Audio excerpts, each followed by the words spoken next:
Sergeant Lustig stared at the plateau before him with unconcealed confusion. It might have been embarrassing if anyone could have seen him, but he was secured under his ghillie blanket well enough.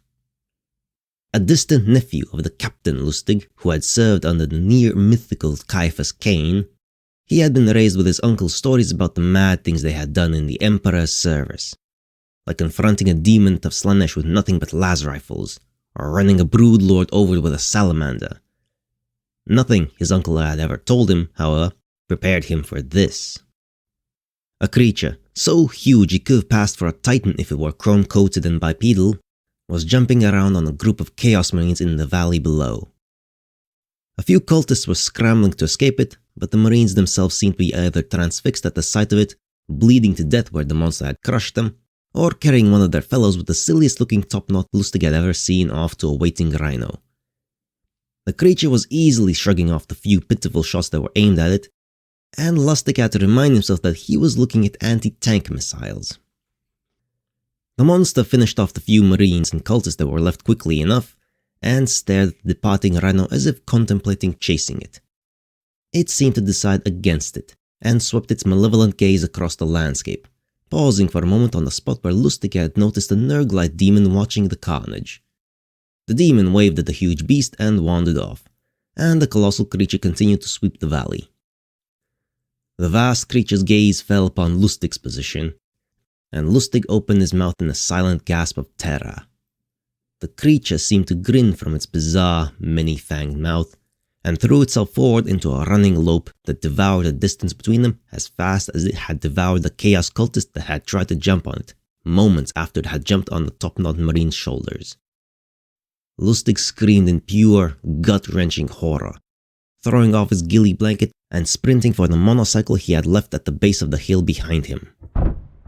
The thunderous sound of gigantic feet behind him informed him that he wasn't going to make it. The vast creature leaped over the hill and landed mere inches behind the luckless sergeant, who was launched through the air by the impact and tumbled to the grass, knocking the wind right out of him. He rolled to his back and gasped for air as the horrible beast leaned over him, not even winded. It opened its mouth with a blast of foul air, and the part of Lustig that wasn't scrambled by the landing resigned himself to his imminent digestion.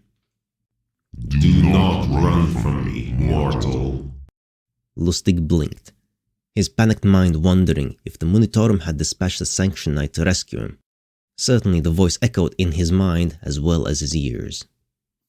"You have the honor of witnessing my first battle action in 11,000 years. Stop looking like a fish." Lustig could only gape. "What? Aren't you a demon?" "What?" the creature roared. Lustig clapped his hands to his ears in pain. "Me? A demon? What are you talking about? I'm clearly the Emperor of all." "Oh." The thing looked down at its body in bemusement. "I guess I can't blame you for that, huh?" The thing took a few steps back. "Get up."